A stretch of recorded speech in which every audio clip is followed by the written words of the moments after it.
OCD இருக்கவங்கலாம் super intelligent. அவங்கள ஒரு டீமில் வைக்கிறதுக்கே எல்லாரும் பயப்படுவாங்க. ரீசன் என்னென்னா, இவங்க 2 நாள் எடுக்கிற டாஸ்க்கை அவங்க 2 மணி நேரத்தில் முடிச்சிடும். அப்போ அவங்களோட சுப்பீரியர்ஸ்க்கே அவங்கள பார்த்தா பிடிக்காது.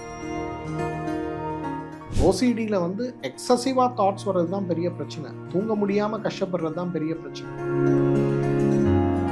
I will say like 5 விஷயங்கள் சொல்லுவேன். நம்பர் 1, எழுத பழகணும். ஓசிடி இருக்கவங்க மட்டும் இல்லை, இன்னைக்கு மனநோயோடு போராடி கொண்டிருப்பவர்கள், மன அழுத்தங்களோடு போராடி கொண்டிருப்பவர்கள் சாப்பிடக்கூடாத உணவு ஸ்வீட்ஸ் தான். இந்த 3-15 நிமிட தியானம் அப்படிங்கிறது இன்றைக்கு ஓசிடி பீப்புள் ரெகுலராக பண்ண ஆரம்பிச்சாங்கன்னா ஒரு 100 daysல they can see a big change in the life. Don't expect you do meditation today and tomorrow you become all right. Do it consistently for 100 days. You will be a better person. ஒரு நாளைக்கு 1% உங்களோட சிந்தனையில் மாற்றம் வந்தால் கூட 100 நாளில் you are a different person. 100% you are a different person. OCD இருக்கவங்களோட இன்னொரு இம்பார்ட்டன்ட் கேரக்டர் என்ன தெரியுமா? அம்மா, அப்பா, மாமனார், மாமியார் இவங்க எவ்வளோ சிக்காக இருந்தாலும் அவங்க கூடவே வச்சு காப்பாற்றுவாங்க. They won't leave them to the ashram or hospital. விடவே மாட்டாங்க. ஓசிடி பீப்புளோட ஒரு பியூட்டிஃபுல் தாட் என்னன்னா, உலகமே அவங்களோட சொந்தக்காரங்க. யாராவது ஒருத்தர் எங்கேயாவது நியூஸில் வந்து இந்த மாதிரி ஆக்சிடென்ட் ஆச்சுன்னு சொன்னாங்கன்னா இவங்க டிவி பார்த்து அழுதுட்டு இருப்பாங்க. ஸோ நீங்கள் சொன்ன மாதிரி இந்த ஓசிடி அப்படின்றது வந்து ஒரு வரம் தான். இப்போ எடுத்துக்கிட்டோன்னா அதை எப்படி ஹேண்டில் பண்ணுறோம், பாசிட்டிவாக எடுத்துக்கிறோமா நெகட்டிவாக எடுத்துக்கிறோமா? ஏன்னா நீங்கள் சொன்ன மாதிரி பாசிட்டிவாக எடுத்துக்கிட்டவங்க நிறைய பேர் சக்ஸஸ்ஃபுல்லாக இருந்திருக்காங்க. நம்ம ராமானுஜம், பாரதியார் இவங்க. அதை தாண்டி நெகட்டிவாக எடுத்துக்கிட்டவங்க வேலைக்கே போகாமல் குடிப்பழக்கத்துக்கும் அடிமையாயிருக்காங்க. ஸோ அதை எப்படி ஹேண்டில் பண்ணுறோம் அப்படின்றது தான் ஒரு மனிதனுக்கு ரொம்ப ரொம்ப இம்பார்ட்டன்ட். ஸோ நீங்கள் சொன்ன மாதிரி டீடாக்ஸ் இருக்குது. அதை தாண்டி ஒரு ஸ்ட்ரெஸ்ஃபுல்லான சுச்சுவேஷனுக்கு போகிறாங்கன்னு வச்சுக்கோங்க. இப்போ சாம்பார் செய்யறதுக்கு இல்லை ஒரு காரியத்தை முடிக்கிறதுக்காக டீட்டெயில்டாக சிஸ்டமேட்டிக் பண்ணுறது ஓகே. பட் அதை தாண்டி நான் வீடு பூட்டிட்டேனாலும் 10 தடவை போய் பார்க்குறது, சுவிட்ச் ஆஃப் பண்ணிட்டேனாலும் 10-20 தடவை போய் பார்க்குறது, அதுக்கே ஒரு 1 மணி நேரம் 2 மணி நேரம் டைம் ஸ்பெண்ட் பண்ணும்போது அந்த மனிதர்கள் அந்த டைமில் எப்படி அவங்கள வந்து காம் டவுன் பண்ணிக்கணும், அதுக்கு ஆயுர்வேதத்தில் என்னெல்லாம் சொல்லியிருக்காங்க? I will say like 5 விஷயங்கள் சொல்லுவேன். நம்பர் 1, எழுத பழகணும். எழுத பழகணும். எஸ். ஓகே. இப்போ நீங்கள் ஒரு விஷயத்தை எழுதிட்டீங்கன்னா உங்கள் மனசில் அது ஆழமாக பதிஞ்சிடும். ஓகே. இப்போ நீங்கள் இன்றைக்கி பண்ண வேண்டிய டாஸ்க் என்னங்கிறத முதல் நாள் நைட்டோ இல்லை இன்றைக்கி காலையிலையோ எழுந்த உடனே இந்தந்த டாஸ்கெல்லாம் நல்லது அப்படிங்கிறத நீங்கள் எழுத ஆரம்பிச்சிங்கனாலே 50% உங்களுக்கு இருக்கக்கூடிய குழப்பங்கள் மாறிப்போம். நான் ஓசிடி இருக்கவங்களுக்கு சொல்லக்கூடிய விஷயங்கள் என்னென்னா, நைட்டு தூங்க போகிறதுக்கு முன்னாடி 2 பேஜ் எடுத்துங்க. ஒரு ரெட் பென், ஒரு க்ரீன் பென். ஓகே. இந்த ரெட் பெனில் இன்னைக்கு உங்களுக்கு நடந்த நீங்கள் நினைக்கக்கூடிய உங்களை டிஸ்டர்ப் பண்ணக்கூடிய நெகட்டிவான விஷயங்கள். க்ரீன் பெனில் நாளைக்கு நீங்கள் செய்யணும்னு நினைக்கக்கூடிய டாஸ்க். இதை ரைட் பண்ணிவிட்டு அப்படியே மடித்து வச்சுருங்க. அடுத்த நாள் நைட்டு இதை எழுதுங்க. நீங்கள் எழுதியிருக்க இந்த விஷயங்களில் நேற்று எழுதும்போது ஒரு உணர்ச்சி பூர்வமாக எழுதியிருப்பீங்க. பட் இன்றைக்கி அதில் நீங்கள் எதெல்லாம் இதுக்கு போய் நான் இவ்வளோ யோசிச்சேனாங்கிற விஷயங்கள் என்னங்கிறத நீங்களே ரெட் பெனில் கோடு போட்டுருங்க. இன்றைக்கி நீங்கள் பண்ணக்கூடிய டாஸ்கில் எத்தனை டாஸ்க் கம்ப்ளீட் பண்ணியிருக்கீங்க, எத்தனை இன்கம்ப்ளீட்டாக இருக்குது. ஏன்னா ஓசிடி பர்சனுக்கு இன்றைக்கி அவங்களோட டார்கெட்டை 100% முடிச்சிட்டாலே 99% they are happy. நீங்கள் இன்றைக்கி 1% ஒரு டாஸ்க்கு இன்கம்ப்ளீட், மேபி அது உங்களோட காரணமாக இருக்காது, சம்படி எல்ஸோட கமிட்மெண்ட்டாக இருக்கும். But that makes you very unhappy. இப்போ இதை நீங்கள் பண்ண ஆரம்பிச்சிங்கனாலே then you can see a big change. இந்த ரெட் பெனில் எழுதுறது என்ன ஆகும்னா, ஒரு 100 நாள் இதை ப்ராக்டிஸ்குள்ளே போனீங்கன்னா இந்த ரெட் பென்னோட லிஸ்ட் வந்து குறைய ஆரம்பிக்கும். ஃபர்ஸ்ட் டே நீங்கள் 100 கம்ப்ளைண்ட்ஸ் எழுதுவீங்க. டே 3, டே 4, டே 10, டே 50, டே 100 ஆகும்போது you may have 1 or 2 complaint. இந்த க்ரீனோடது ஃபஸ்ட்டு எழுதும்போது யூ வில் ஹாவ் அகெயின் 100 இருக்கும். You know it is not possible to complete 100 task. But அதில் உங்களோட இன்வால்மெண்ட் இல்லாமல் பண்ணுறதே 90 டாஸ்க் இருக்கும். அதை நீங்கள் கம்ப்ளீட் பண்ண முடியாது. பட் ஆனால் டே போகும்போது என்ன ஆகும்னா, you realise what you can do and what others have to do. அப்போ மனசு வந்து அதை பிரித்து பார்க்க ஆரம்பிக்கும். இன்டெலிஜென்ஸ் அதை பிரித்து பார்க்க ஆரம்பிக்கும். ஸோ இதை அவங்க பண்ண ஆரம்பித்தாலே அவங்களுக்கு இருக்கக்கூடிய அந்த ப்ராப்ளம், ஃபஸ்ட் லெவலில் இருக்கக்கூடிய thoughts, unwanted repeated circling thoughts எல்லாமே வந்து நார்மலாக. இதுதான் ஃபஸ்ட்டு அவங்க பண்ண வேண்டியது. செகண்டு ரொம்ப முக்கியமானது என்னென்னா, ஃபுட்டில் வந்து ஸ்வீட்ஸை கட் பண்ணணும். ஸ்வீட்ஸ் சாப்பிடக்கூடாது. ஓசிடி இருக்கவங்க மட்டும் இல்லை, இன்றைக்கி மனநோயோடு போராடி கொண்டிருப்பவர்கள், மன அழுத்தங்களோடு போராடி கொண்டிருப்பவர்கள் சாப்பிடக்கூடாத உணவு ஸ்வீட்ஸ் தான். ஓசிடியில் வந்து எக்ஸசிவாக தாட்ஸ் வர்றது தான் பெரிய பிரச்சனை. தூங்க முடியாமல் கஷ்டப்படுறது தான் பெரிய பிரச்சனை. அப்போ நீங்கள் இனிப்பு சாப்பிட்டா என்ன ஆகும்? You will not sleep at all. Your physical energy will boost your mental energy and you will become more thoughtful person. இன்னும் அதிகமான தாட்ஸ் வந்துட்டே இருக்கு. நெகட்டிவ் தாட்ஸாக வர ஆரம்பிக்கும். ஸோ அதனால் ஸ்வீட்ஸ் கட் பண்ண சொல்கிறது தான் செகண்ட் இம்பார்ட்டன்ட் திங். நீங்கள் ஸ்வீட்ஸை ஒரு 100 days அவங்க cut பண்ணிட்டாங்கனாலே they can see that அவங்க தேவையில்லாமல் ரியாக்ட் பண்ணுறது குறைஞ்சிருக்குங்கிறத புரிஞ்சுக்கலாம். இப்போ குழந்தை வருவான் வீட்டுக்கு, சாக்ஸை கழட்டி அப்படி ஒரு ஓரமாக போட மாட்டான், அப்படியே அங்கங்கே போட்டு விடுவான். இவங்க அதை பார்த்த உடனே இரிட்டேட் ஆவாங்க. உடனே அந்த குழந்தைக்கு 5 வயசு 6 வயசுலாம் பார்க்க மாட்டாங்க, ஓன்னு அந்த குழந்தையோட கத்த ஆரம்பிப்பாங்க. ஸ்வீட்ஸை கட் பண்ணிவிட்டு ஒரு 10 நாள் கழித்து பார்த்தாங்கன்னா இவங்க எதுவுமே பண்ண மாட்டாங்க. அந்த சாக்ஸை கொண்டு போய் இவங்களே உரமாக போட்டு அவங்க வேலையை பார்த்துட்டு இருப்பாங்க. அந்த குழந்தையோட மென்டல் பீஸ், இவங்களோட மென்டல் பீஸ் அந்த இடத்துல ரொம்ப சேவ் ஆகும். Sweets will trigger this. So they have to avoid sweets. Number 3, communication. இந்த கம்யூனிகேஷனில் இவங்க வந்து சொல்லக்கூடிய விஷயங்களை முடிந்த அளவுக்கு கோபங்களாக வெளிப்படுத்த ஆரம்பிக்கும் போது அவங்களுக்கு நிறைய சிரமங்கள் வருவதை பார்க்க முடியும். ஸோ கம்யூனிகேஷனில் I always tell them do meditation 15 minutes in the morning, 15 minutes in the evening and 15 minutes in the night. காலையில் நீங்கள் 15 நிமிஷம் தியானம் பண்ணுறது இன்னைக்கு டேவை நீங்கள் பிளான் பண்ணுறதுக்காக. ஈவினிங் 15 நிமிஷம் நீங்கள் தியானம் பண்ணுறது இன்னைக்கு நடந்த கெட்ட விஷயங்களை நீங்கள் மறக்கிறதுக்காக. நைட்டு 15 நிமிஷம் நீங்கள் தியானம் பண்ணுறது நம்மளுடைய யூனிவர்ஸ்க்கு நன்றி சொல்கிறதுக்காக. அதே சமயத்தில் படுக்கும்போது நெகட்டிவான விஷயங்களை கொண்டு போகாமல் இருக்கிறதுக்காக. இந்த 15 நிமிட தியானம் அப்படிங்கிறது இன்றைக்கு ஓசிடி பீப்புள் ரெகுலராக பண்ண ஆரம்பித்தாங்கன்னா ஒரு 100 days they can see a big change in the life. ஏன்னா நிறைய பெண் குழந்தைகள் நான் பார்க்குறேன், அவங்கெல்லாம் வந்து very intelligent. I told you, OCD இருக்கவங்கலாம் சூப்பர் இன்டெலிஜென்ட். அவங்கள ஒரு டீமில் வைக்கிறதுக்கே எல்லாரும் பயப்படுவாங்க. ரீசன் என்னென்னா இவங்க 2 நாள் எடுக்கிற டாஸ்க்கை அவங்க 2 மணி நேரத்தில் முடிச்சிடுவாங்க. அப்போ அவங்களோட சுப்பீரியர்ஸ்க்கே அவங்கள பார்த்தா பிடிக்காது. அன்வான்ட் பாலிடிக்ஸ் வந்து அவங்களுக்கு நிறைய வந்துக்கிட்டே இருக்கும். ஆஃபீஸில் அவங்கள பீஸ்ஃபுல்லாக இருக்கவே யாரும் விட மாட்டாங்க. அப்போ இவங்க இந்த மெடிடேஷனுக்குள்ளே வரும்போது they can understand what is required and what is not required. So what is not required அப்படிங்கிறது அவங்க பண்ணாமல் இருப்பாங்க. ஸோ அவங்களுக்கு ஆஃபீஸ்லேருந்து வரக்கூடிய அன்வான்ட் ப்ரெஷர் வராது. யூஎஸ்லேருந்து ஒரு டேட்டா சயின்டிஸ்ட் ஒரு பையன் வந்திருந்தான். He was very stressed. he was about to leave the job. He is one of the highest paid reporters in America. But அவனால் வந்து ஆன் டைமில் டாஸ்க்கு கொடுக்க முடியல. ஏன்னு தெரியலன்னு ஒரே பிரச்சனை. அவனை படிக்க வைக்கிறதுக்காக அவங்க வீட்டிலலாம் ஒரு 2 கோடி ரூபா பணம் கடன் வாங்கி கொடுத்துருக்காங்க. And he was doing good. Youngest guy. இன்றைக்கி நீங்கள் ட்ரம்ப்பை பற்றி பார்க்குற most of the articles, bad ஆர்டிகல்ஸ்லாம் எழுதுறது அந்த பையன் தான். ஓகே, பட் அவனால் பண்ண முடியல. ஒரு 1 month முன்னாடி என்னை வந்து பார்த்துட்டு, அண்ணா இப்படி இருக்குண்ணா அப்படின்னு சொல்லிட்டு he was crying. I told him like what he is doing. He's a OCD guy. He could not realize, the family could not realize that the boy is a perfectionism seeking boy. Okay. அப்போ ஒரு night ஃபுல்லாக தூங்காமல் உட்காந்து ஒரு 6000 page ஒரு article 6000 words article எழுதுறான்னா காலையில் எழுந்து அதை படிக்கும்போது ஐயே இதில் இந்த பாயிண்ட் எல்லாம் இல்லைன்னு திருப்பி he rewrites. So the task is not completed because he doesn't get the satisfaction on the task. இதுதான் வந்து OCD இருக்கவங்களுக்கு ஆகும். They are super intelligent. ஒவ்வொரு முறை அதை படிக்கும்போதும் ஒவ்வொரு விஷயமா புரிஞ்சுப்பாங்க. சின்ன மைன்யூட் ஒரு கமாக்கு, ஒரு ஃபுல் ஸ்டாப்க்கு, ஒரு capital லெட்டர்லாம் they give big importance. அப்போ இந்த மெடிடேஷன் பண்ணும்போது they understand this job is done. They have to move on to the next job. Okay. So meditation is very very essential. But எல்லாரும் meditation நான் சொல்லும்போது என்ன சொல்லுவாங்கன்னா, sir கண்ணை மூடிட்டு உட்காந்தாலே 100 தாட்ஸ் போகுது சார், எப்படி சார் நான் மெடிடேட் பண்ணுறதுமாங்க, right? But it's a practice. Don't expect you do meditation today and tomorrow you become all right. No, do it consistently for 100 days. You will be a better person. ஒரு நாளைக்கு 1% உங்களோட சிந்தனையில் மாற்றம் வந்தால் கூட 100 நாளில் you are a different person. 100% you are a different person. So this will happen. 4வது, I always say like they have to take a mini detox. மாதத்துக்கு ஒரு முறை மினி டீடாக்ஸ் நிச்சயமாக அவங்க செய்யணும்.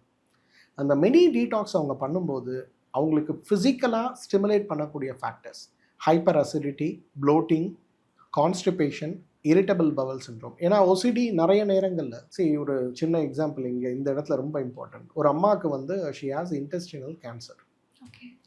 She went to a hospital, they did all the treatments. Now, end of the treatment, the part needs to be removed. எக்ஸ்டர்னலாக வந்து faecal back வைக்கணும். அந்த அம்மா வந்து அந்த ட்ரீட்மெண்ட்டே நான் போக மாட்டேன், நான் கேன்சர்லேயே சாகிறேன் அப்படின்னு சொல்லிட்டு ஒரே கலாட்டா. She is a very important person இந்த family, it's a very big family. அப்போ அவங்க எங்கிட்ட கூட்டிகிட்டு வந்தாங்க. சார் இந்த பாருங்கள் இவங்க சர்ஜரி பண்ண மாட்டேங்கிறாங்க, சர்ஜரி பண்ணலன்னா பரவாயில்ல, நீங்கள் ஏதாவது ஹெல்ப் பண்ணுங்கன்னு கூட்டிகிட்டு வந்தாங்க. அப்போ ஏன் சர்ஜரி பண்ண மாட்டேன்னு இந்த மாதிரி சொல்கிறாங்கன்னா, she is a person with OCD, she doesn't like to wear a faecal bag. ஏன்னா மோஷன் பேக் வச்சுருவாங்க, அதில் you have to do it and collect, that will collect, it has to be clean. But அதை பண்ணுறவங்க அடுத்தவங்க பண்ணுறதுக்கு இவங்களுக்கு அது விருப்பம் இல்லை. And she don't want that to be hand. I have explain the process. இந்த ஓசிடி இருக்கும்போது அவங்க எடுக்கிற டிசிஷனுக்கு இது ஒரு சின்ன எக்ஸாம்பிள். சரிங்களா? உயிர் போனாலும் பரவாயில்ல, ஆனால் நான் செய்ய மாட்டேன். சரிங்களா? இதுதான் அவங்களோட நேச்சர். ஸோ அவங்களுக்கு கொஞ்சம் அட்வைஸ்லாம் பண்ண பிறகு she become all right. So இந்த ஃபிசிக்கல் ஸ்டிமுலேட்டிங் ஃபேக்டர்ஸை நம்ம சரி பண்ணுறதுக்காக இந்த கிளென்சிங் அவங்க ரெகுலராக பண்ணிகிட்டே வந்தாங்கன்னா they will become all right.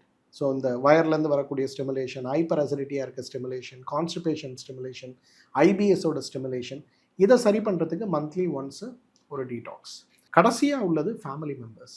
அவங்களுக்கு ட்ரிகரிங் ஃபேக்டர்ஸ் அப்படிங்கிறது 99.9% happens from the husband to wife R wife to husband, children, brother in-law, sister in law, அல்ல ஃபாதர் இன்லா அல்லது மதர் இன்லா. இவ்வளோ தான் அவங்களோட உலகம். ஓசிடி பீப்புளோட ஒரு பியூட்டிஃபுல் தாட் என்னென்னா, உலகமே அவங்களோட சொந்தக்காரங்க தான். யாராவது ஒருத்தர் எங்கேயாவது நியூஸில் வந்து இந்த மாதிரி ஆக்சிடெண்ட் ஆச்சுன்னு சொன்னாங்கன்னா இவங்க டிவி பார்த்து அழுதுட்ருப்பாங்க, ஐயோ இப்படி ஆயிடுச்சே அப்படின்னு. இந்த அழுக அடுத்து என்னமா மாறும்னா, ஐயோ என் குடும்பத்தில் இருக்கவங்களுக்கு ஆச்சுன்னா நான் என்ன பண்ணுறது அப்படிங்கிற மாதிரி அதுக்குள்ளே ப்ரொடெக்டிவ் மெக்கானிசம்ஸுக்குள்ளே அவங்க போக ஆரம்பிச்சிருவாங்க. ஸோ இவங்களுக்கு அந்த ஃபேமிலி மெம்பர்ஸ் ஃபஸ்ட்டு வந்து எப்படி நான் யூஸ்வலாக ஓசிடி வரும்போது உங்களுக்கு பேஷண்ட்டுக்கு ஒரு ஹோம்ஒர்க் கொடுக்கணும், அந்த மாதிரி ஃபேமிலிக்கும் ஒரு ஹோம்ஒர்க் கொடுப்பேன். என்னன்னு கேட்டால் அவங்கள உட்காந்து எழுத சொல்லுவேன். இன்னைக்கு உங்கள் அம்மா எந்தெந்த விஷயத்துக்காக அல்லது அப்பா அவங்களுக்கு எந்தெந்த விஷயத்துக்காக சத்தம் போட்டாரு, what is is expectations on you. காலையில் எத்தனை மணிக்கு எழுந்துக்கணும்னு சொல்கிறாரு, எழுந்தவுடனே படுக்கையை மடித்து வைக்கணும்னு சொல்கிறாரா, ஃபுட்டு கரெக்டாக சாப்பிட சொல்கிறாரா, எல்லாம். ஸோ ஃபேமிலி சப்போர்ட் அப்படிங்கிறது ஓசிடியோட ட்ரிகரிங் அல்லது நான் ட்ரிகரிங்க்கு ரொம்ப ரொம்ப இம்பார்ட்டண்ட். அவங்க எதிர்பார்க்குறதுல ஒரு 30 to 40% நீங்கள் பண்ணால் கூட they will be very happy. But நீங்கள் 1%, 99% எல்லாரும் பண்ணிவிட்டு அந்த 1% மிஸ்டேக் ஆகும்போது ஓசிடி பெருசாக டிஸ்டர்பே ஆக மாட்டாங்க. பட் நம்ம வீட்டிலலாம் தலைகீழ தான், இந்த 1% தான் பண்ணுவான், மீதி 99% பண்ண மாட்டான். இப்போ முதல் பையன் பண்ண மாட்டான், ரெண்டாவது பையன் கொஞ்சம் சப்போர்ட் பண்ணுவான், அப்பா சப்போர்ட் பண்ண மாட்டார், ரொம்ப பிரச்சனை இருக்கும். ஓசிடி இருக்கவங்களோட இன்னொரு இம்பார்ட்டன்ட் கேரக்டர் என்ன தெரியுமாம்மா, அம்மா, அப்பா, மாமனார், மாமியார் இவங்க எவ்வளோ சிக்காக இருந்தாலும் அவங்க கூடவே வச்சு காப்பாற்றுவாங்க. they won't leave them to the ashram or hospital, விடவே மாட்டாங்க. அவங்களுக்கு டெய்லி படுக்கையில் யூரின் மோஷன் போகக்கூடிய அளவுக்கு அவங்க சிக்காக இருந்தால் கூட, if you have a OCD son, daughter, you are gifted, I always say that. ஏன்னா அவங்க விட்டு கொடுக்கவே மாட்டாங்க. இன்றைக்கி உள்ள உலகம் உங்களுக்கே தெரியும், 70 வயசு ஆச்சுன்னா இன்றைக்கி அம்மா அப்பா ஓல்டேஜ் ஹோம் போட்டோம் அப்படின்னு சொல்லக்கூடிய ஒரு உலகத்தில் ஓசிடி இருக்கக்கூடிய பெண்கள், அதே போல் ஓசிடி இருக்கக்கூடிய ஆண்களும் சரி, அவங்களோட குடும்பத்தில் இருக்கவங்கள ஆன் த பாசிட்டிவ் நோட், அவங்களோட கடைசி காலத்தில் அவங்க எவ்வளோ வறுமையில் இருந்தாலும் சரி, இல்லது அவங்க இவங்கள பார்த்துக்க முடியாமல் இருந்தாலும் சரி, ஒரு சிங்கிள் பெட்ரூம் அப்பார்ட்மெண்ட்டில் அவங்க இருந்தால் கூட அப்பா அம்மாவோட ப்ரைவசிக்கு ரூம் கொடுத்துட்டு அவங்க ஹாலில் தான் இருப்பாங்களே தவிர, they won't just like them, அந்த ஃபேமிலியோட பேர்டன்லாம் அங்கே கொண்டு போகிறதுலாம் அவங்க பண்ணவே மாட்டாங்க. ஸோ ஓசிடியை பொறுத்தவரையிலும் family support is the first one they seek. So இந்த 5 ஃபேக்டரை if you can correct it, OCD இல்லை, நம்ம எல்லாரும் ஓசிடி மாதிரி தான், ஓசிடியே கிடையாது இந்த உலகத்தில். ஸோ ரொம்ப அழகாக சொன்னீங்க சார், இந்த 5 விஷயத்தை எப்படி ஃபாலோ பண்ணணும் அப்படின்ட்டு. ஸோ லாஸ்ட் கொஷனாக என்ன அப்படின்னா, மாடர்ன் மெடிக்கேஷன் வந்து இதை ஒரு பெரிய விதமாக ட்ரீட் பண்ணிட்டு இருக்காங்க, நிறைய மெடிசின்ஸ் கொடுத்து. பட் நீங்கள் சொல்கிறதெல்லாம் பார்த்தா மெடிசின்ஸாக விட என்னை பொறுத்த வரைக்கும் தெரப்பி, அதாவது உட்காந்து பேசுகிறதோ இல்லை ஒருத்தங்களை புரிய வைக்கிறது தான் இந்த கண்டிஷன், நான் நோயின்னு சொல்ல மாட்டேன், இந்த கண்டிஷனை நம்ம ஹேண்டில் பண்ணுறதுக்கு ஒரு முக்கியமான ரீசனாக இருக்கும். ஸோ அப்படி இருக்கும் போது ஆயுர்வேதத்தில் இதை வந்துட்டு நம்ம மெடிக்கேஷனை விட ஆயுர்வேதம் வந்து நிறைய விதத்தில் இது ஹெல்ப்ஃபுல்லாக இருக்குமா ஓசிடிக்கு? நிச்சயமாம்மா. இன்றைக்கி என்னோட எக்ஸ்பீரியன்ஸ்லேயே ஒரு 3000க்கும் மேற்பட்ட ஓசிடி கண்டிஷன் இருக்கவங்களுக்கு நிறைய நான் கவுன்சிலிங் கொடுத்துருக்கேன், மோர் தேன் மெடிசன். இப்போ உங்களோட பலம் என்ன அப்படிங்கிறத உங்கள் அப்பா அம்மாவை விட சிறப்பாக யாருக்கும் தெரியாது. ஆனால் அவங்களோட கண்ணோட்டத்தில் இருக்கக்கூடிய உங்கள் பலம் மட்டும்தான் அவங்க பார்ப்பாங்களே தவிர உங்களோட ஒரிஜினல் பலம் என்னன்னு அவங்களுக்கு தெரியாது. அதுக்கு தான் நாங்கள் இனியகிராம் சொல்லக்கூடிய அந்த ஒரு மெக்கானிசத்தை கொண்டு வரோம். இனியகிராம் அப்படிங்கிறது முதல்ல வந்து ஒரு 38 கேள்விகள் கேட்கக்கூடிய ஒரு சின்ன புக்லெட். இந்த கேள்விகளுக்கான பதில் நீங்கள் என்ன சொல்கிறீங்க, இந்த பதிலை பொறுத்து நீங்கள் எந்த ட்ரைட்ஸ்குள்ளே வரீங்கிறத நாங்கள் முதல்ல அனலைஸ் பண்ணுவோம். Is it a physiological trait or is it a pathological trait? Okay. இது வந்து நோயோடு இருக்கக்கூடிய ஓசிடியா, உங்களுடைய சுபாவமாக குணமாக இருக்கக்கூடிய ஓசிடியாங்கிறத வி அனலைஸ். ஓகே.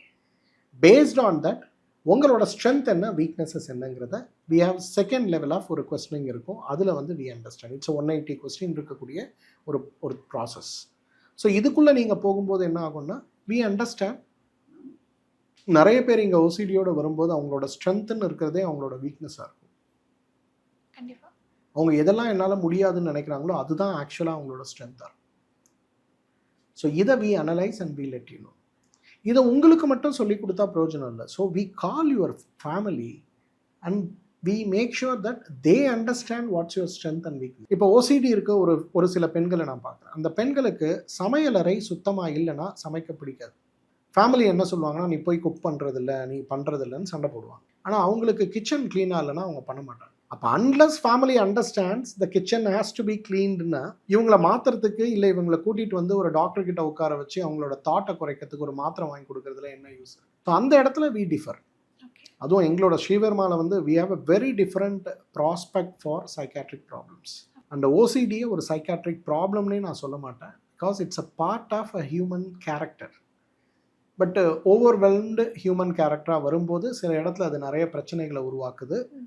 பிகாஸ் நம்மளோட எக்ஸ்பெக்டேஷன் ஒரு கணவன் மனைவி இடத்துல, ஒரு மனைவி கணவன் இடத்துல இருக்கக்கூடிய எக்ஸ்பெக்டேஷன் இஸ் என்டையர்லி டிஃப்ரெண்ட். நீங்களே யோசிச்சு பாருங்களேன், ஓசிடி இருக்கக்கூடிய மனைவி மகாலட்சுமியோட ஸ்வரூபம்னே நான் சொல்லுவேன். ஏன்னா அவங்க கிட்ட காசு உள்ளே போச்சுன்னா நீங்கள் வந்து அவங்கள கன்வின்ஸ் பண்ணி ₹1 கூட வாங்க முடியாது. கண்டிப்பாக. சரிங்களா? Unless they feel it is required, it is necessary, they will not spend. But உங்களுக்கு ஆண்கள் எனக்கு தெரியும், ட்ரிங்க்ஸ் பண்ணுறதுலேருந்து ஸ்மோக் பண்ணுறதுலேருந்து. ஸோ அந்த டிஃப்ரென்ஸ் அவங்க புரிஞ்சுக்கணும். என்னோட மனைவி கிட்ட நான் பணம் கொடுத்தா I am safe, my future is safe அப்படிங்கிறது தே ஹேவ் டு அண்டர்ஸ்டாண்ட். அதே போல் கணவன்கள் இதே மாதிரி ஓசிடியோட வரும்போது ஒரு குடிப்பழக்கமோ புகைப்பழக்கமோ இருக்குன்னா முதல்ல மனைவி has to understand he has a OCD character. Borderline personality டிசார்டர்னே நாங்கள் சொல்லுவோம் இந்த ஓசிடியை. இந்த பார்டர் லைன் பர்சனாலிட்டி டிசார்டர் அப்படிங்கிறது வி டிவைட் இன்டு 18 கேரக்டர். அதனால தான் 180 கேள்விகள் வரும். அந்த 180 கேள்விகளில் ஏபிசிடின்னு 3 சாய்ஸஸ். அந்த சாய்ஸஸ் நீங்கள் எடுக்கும்போது எது ஃபிசியோலாஜிக்கல் எது பேத்தலாஜிக்கல் அப்படிங்கிறது நீங்கள் அண்டர்ஸ்டாண்ட். ஸோ இன்றைக்கு ஓசிடிக்கு மருந்து வேணுமா நோயை புரிஞ்சுக்கணுமான்னு கேட்டிங்கன்னா சில கேசஸில் மருந்து தேவைப்படும். ஏன்னா ஒரு ஆயுர்வேதா ட்ரீட்மெண்ட்டுக்கு ஒரு ஓசிடி வரும்போதே அவங்க கிட்டத்தட்ட 20 வருஷமாக எல்லா ஆன்டி டிப்ரெசன்ஸையும் சாப்பிட்டு தான் வந்திருப்பாங்க. ஸோ அந்த இடத்துல அந்த மருந்துகளோட தேவையை குறைக்க, மன அமைதியை கொண்டு வர we require. But on a longer run when you do a detox with that, உங்களோட ஃபுட், உங்களோட வாட்டர், உங்களோட ப்ரீத்திங், உங்களோட பாடி டீடாக்ஸ், உங்களோட மைண்ட் டீடாக்ஸ், உங்களோட soul detox and practice as a family when we do, ஓசிடியே இருக்காது உங்களுக்கு. ஒரு 1 இயரில் we have reversed OCD with lot of people, young people especially. இந்த ஓல்டர் பீப்புள் வரும்போது because of the social constraints and அவங்களால வந்து பெருசாக அதை இம்ப்ளிமெண்ட் பண்ண முடியறதில்ல. ஆனால் 22 வயசில் ஒரு பொண்ணு வரா, 25 வயசில் ஒரு பையன் வரான், அவனுக்கு கல்யாணம் காட்சின்னு இருக்கும்போது அந்த ஃபேமிலியே அந்த பையனுக்காக மாறுறதை நாங்கள் பார்க்க முடியும். அப்போ they come out very well. They come out. வேலை இல்லாமல் இருப்பான் பையன், அவனுக்கு வந்து 15,000 சம்பளம் வந்தால் தான் சார் நான் வேலைக்கு போவேன் அப்படின்னு அவனுக்கு எக்ஸ்பிளைன் பண்ணணும். அந்த 15,000 சம்பளத்துக்கு அவன் படிச்சிருக்க படிப்புக்கும் என்ன சம்மந்தம் இருக்குன்றதை முதல்ல எக்ஸ்பிளைன் பண்ணி ஒரு கிளாரிட்டி கொடுத்தோம்னா he will not go for 15,000 salary. He will go for 50,000 salary because he will improve his strength. Okay. So அதுதான் ஓசிடியில் இருக்க விஷயம். அவங்கள ரைட் வேல நீங்கள் கரெக்டாக சொல்லி புரிய வச்சிட்டிங்கன்னா they will become a different personality the moment they understand the strength. என்ன கேட்டிங்கன்னா புத்தரே வந்து ஒரு ஓசிடி பர்சன் தான் சொல்லுவேன். ஏன்னா நிறைய கேள்விகள் கேட்குறாரு, வாழ்க்கையை புரிஞ்சிக்க முடியாமல் தத்தளிக்கிறாரு. The moment he understand what is life is, he leave behind everything and he became a monk. I think he should have been a OCD guy.